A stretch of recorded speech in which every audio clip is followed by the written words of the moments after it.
Hi, everyone. Welcome to the Stamp Show. Today, I am glad to have the Fair Protocol team on the podcast. And let's get started, if you will, just by introducing yourselves. Um, Okay, so hello everyone. I'm Marcio, and first of all, thank you, Tom. It's a pleasure to be on the Stamp Show, and yeah, I think I can give a small introduction. So, my name is Marcio. I'm co-founder of Fair Protocol together with Tiago and Luis. We are software developers, and well, before building start building Fair Protocol, the three of us we were working in Portugal for around for almost 3 years in different companies, but building Web 2 software. And yeah, the three of us, I believe, we were always interested in technology, and in the recent years, very enthusiastic about AI, the usage of AI and blockchain. And well, at the moment, we are building Fair, which combines these two technologies, AI and blockchain. So yeah, very happy. yeah, very, very cool. So this is kind of your first Web3 project with the PermaWeb and Arweave, and you're bringing AI to the PermaWeb. So what exactly is the FAIR protocol? Um, okay, I can answer that one. Maybe it's easier if I explain the problem that we are trying to fix first. Hmm. Basically, we have closed source AI models, and those have a lot of problems. Basically, there is a lack of transparency on the data that it's used to generate to create those models. Also, companies usually are behind those closed source models, and they can generate a monopoly on the data that is generated, and they can use that data to retrain models that are bigger and better, and then they can also create a monopoly on the models itself. um, and it can be hard for open source projects to keep up with the pace. And also, no one has control with how exactly those models work, on which data they were trained, and the architecture of those models, besides the company that owns those models. And also, we have an issue that the company could be lying regarding the model that they are providing.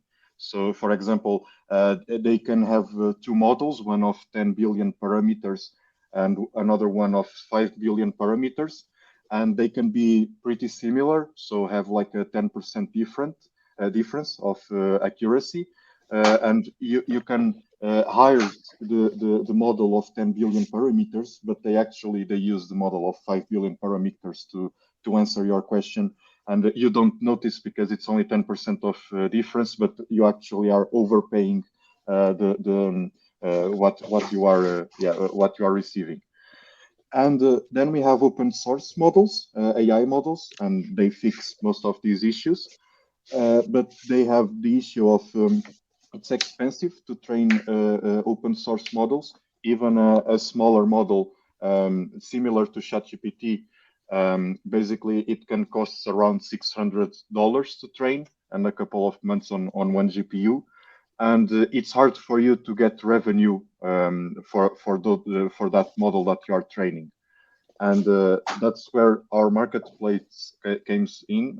We are a decentralized marketplace for AI inference, and basically we pretend to fix this issue by allowing creators of open source AI models to monetize their models, and putting them on our marketplace so users can use their model and they receive a percentage of all the persons that use that model. So this was our idea. Yeah. Very, very cool. So basically, the FAIR protocol is a Web3 open marketplace for AI models. So anyone can build an AI model and they can distribute it using the FAIR protocol. Yes, correct. And monetize it, yes. Cool. And monetize it, right? So just a very smooth ramp. So you build a model that generates images, and you can publish it on the FAIR protocol and essentially sell access to it, or monetize distribution access to it. Yes, yes. It's open to everyone, but who uses gives a percentage of the usage to the person who created and put that model. And maybe it's relevant to say we use Arweave to store all the models and all the prompts and every data that we have in our marketplace. It's stored on Arweave. So it's also That's censorship resistant. Sorry. no, that's very cool. So, but what if I build the model and I put it up there, but then the user wants to interact with that model?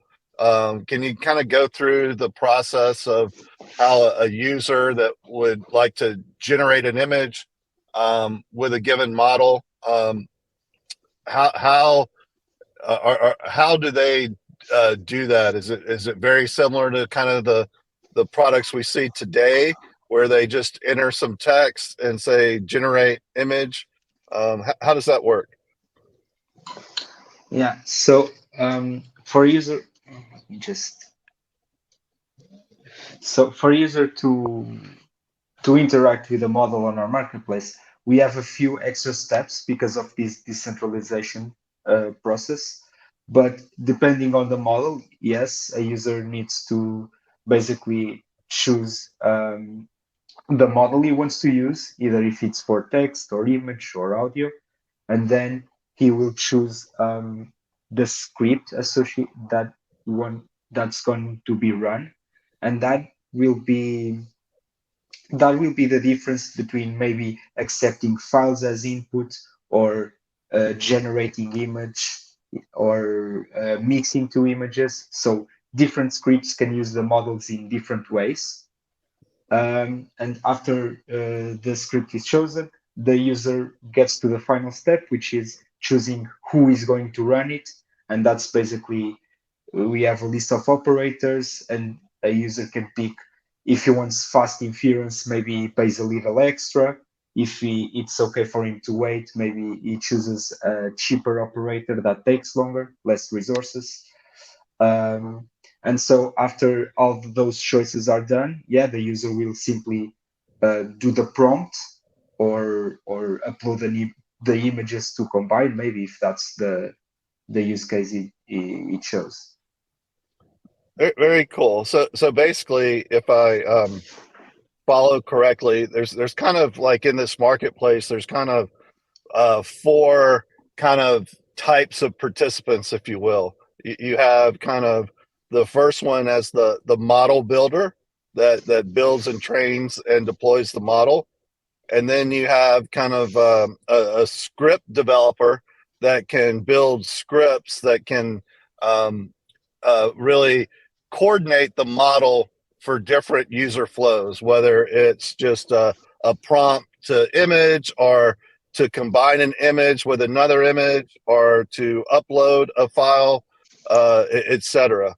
And then you have kind of an operator who can just really just provide GPU power, right, to run these models and scripts.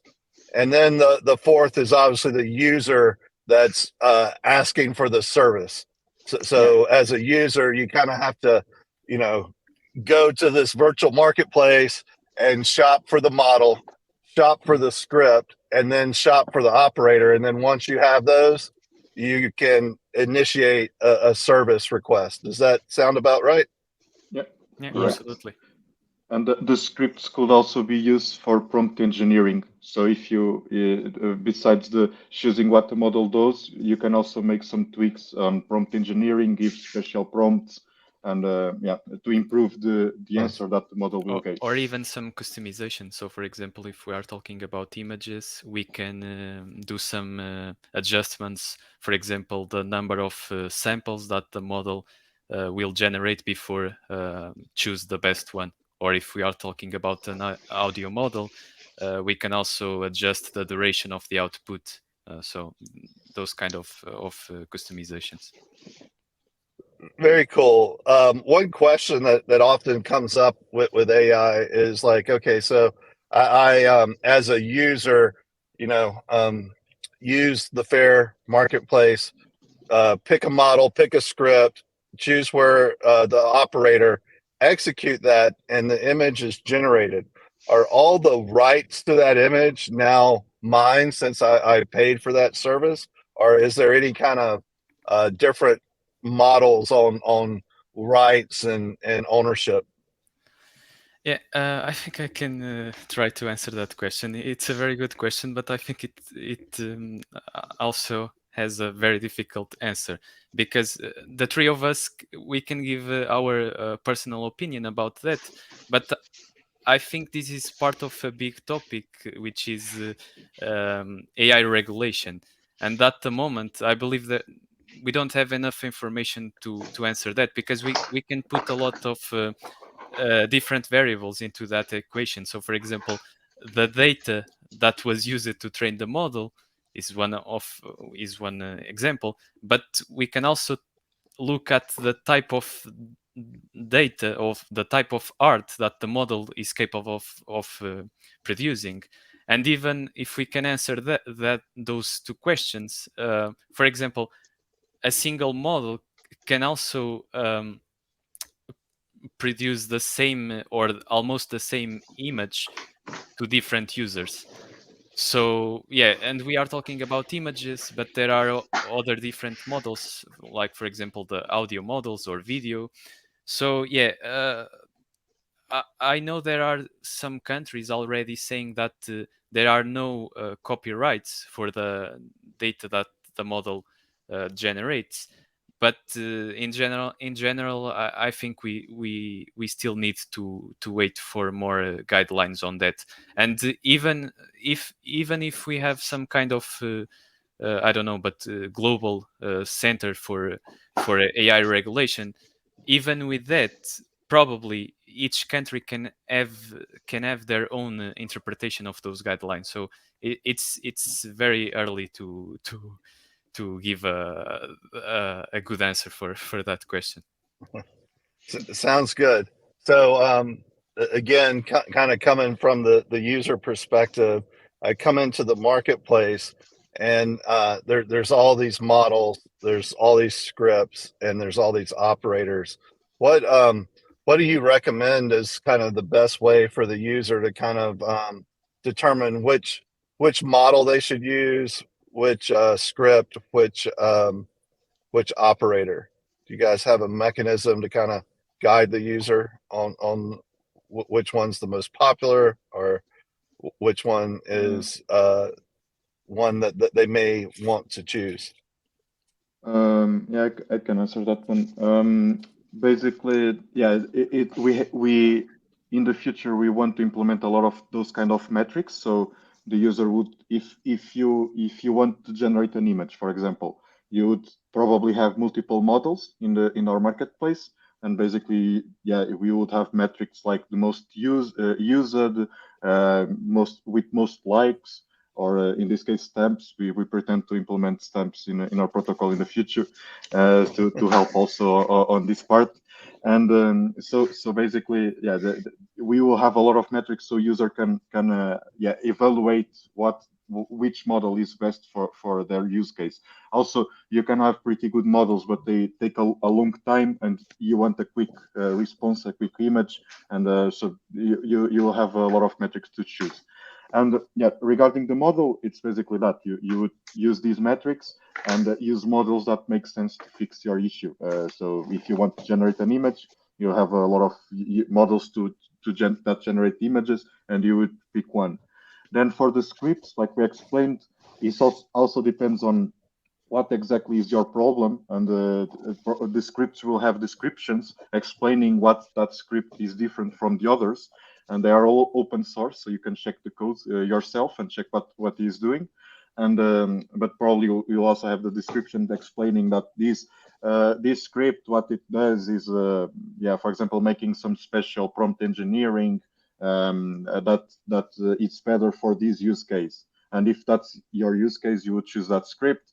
If you want, you can choose other scripts, and also scripts will have different prices. So basically, the scripts are also for the security of operators. So they guarantee that operators respond, and they guarantee that users pay. So also some scripts can take longer to have that confirmation, and you would pay more.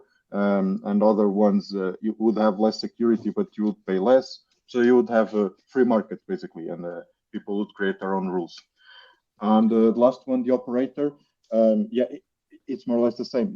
People will have different computers with different settings, and probably if you have a pretty good GPU, you would charge more. If you have a not that good GPU, you would charge less. And basically, you choose what most fits your use case. Very cool. And I know that you guys have recently launched an alpha, and I think a few days ago you've launched an update. Any chance that we could maybe get a demo of what you have to date? Yeah, absolutely. So how does it work? Can I just share? Should we do Yeah, that I right think now? you can just, yeah. Share. Okay. Okay. Let me just. All right. So can you see? Yep. Yes. I think we're good. So first of all, I'd like to promote us a little bit. So anyone who's watching, feel free to head over to our Twitter.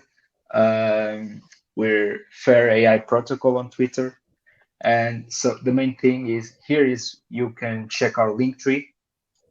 And here we have all the essential stuff regarding our protocol. You can head over with our white paper if you want to know more technical details. You can join our Discord. That's where our community is. You can see our code on GitHub. We have a few tutorial videos, and we'll keep posting more on YouTube, and also a LinkedIn if you want. But right now we want to head over to our marketplace. So first time you come, this is what it looks like. Here you can browse the current models that we have. So we have one for text, one for image, and the new one for audio. This is like what you want to do as a user, but for the other participants. So you head over here to upload the models. You head over here to create a script for the models. And if you want to run an operator, you head over here. You pick the script that you want to run, and you continue the process. But I guess most people want to see the AI working. So we're gonna go and head over to the image one. So like we said, you pick a model, you're presented with a script. So right now we only have this one, so not much you can choose otherwise. So we're gonna select this script. You can see that we have an operator running. So we're gonna select this one, and you head over to chat. And now, Tom, what's your favorite city? Let's go with Charleston, South Carolina. Okay, Charleston. And favorite animal? Jack Russell, Jack Russell. Is that well spelled? a dog. Yeah, Jack Russell Terrier. So we're gonna go and execute our prompt. You can see here that we paid a fee to the operator, as well as we paid the upload the data. And now we're just gonna wait a bit. It shouldn't take too long, about a minute for the images. Very cool. While we're waiting, do you guys care to share kind of what's coming up in the next few weeks? Any updates to kind of announce? Yes, we are currently working on adding more models, like the audio one that we just added, and also next week's milestone is to provide faster payments inside the application, and because for the first time that you use the application, takes some time for you to get things set up, and so we are trying to improve the UX. Of the application in terms of payments. Nice. All right, that's a Jack Russell. Yeah, I mean, I'm not sure about Charleston, never been, but there's not much landscaping there here. Yeah. Very cool. That's awesome. So yeah, right now it takes R for payments, but in the future you plan to have some different options for faster payments between all the parties. Does that sound? Yes, correct. And we will implement the U token for now, and yeah, try to speed things up, and also UX improvements overall in the application. Yeah. Very and cool. Stamps. And stamps, yes. Yes, yeah, this looks great. Are you, is this a good time for early adopters to come and just start playing around with these models? Or are you still kind of, yeah? No, absolutely. Whoever wants to join, and we also are looking for feedback. It's really early stage in our application. We know that not everything is perfect, but yeah, every person that wants to use it and give us feedback, they are more than welcome. Awesome. Well, I will include your Twitter link in the description, as well as a link to your link tree. And anything else you want to comment on before we wrap up? Well, I think everyone is welcome to join us. We can also, for those who are interested in run scripts by becoming an operator, we can provide support for those people. So if anyone needs help, just go to our Discord and send us a message, and we can help. Or other questions or to give feedback. Yeah, everyone is welcome to FAIR. Great. Well, this is an awesome product. It's awesome to see on the PermaWeb and being on the Arweave network. These models are there forever, so you don't have to worry about someone pulling that model away. And I think that's really, really cool. And it sounds like all of the code is open source. Is that right? Yes, it is. Awesome. Well, this has been fantastic. It's great to see Jack Russell's generated on the PermaWeb. I'm super excited. Thanks again for coming to the show, and I hope you guys have a great day. Thank you. Our pleasure, thanks. and great day to you too. Bye. Bye-bye. See you. Bye.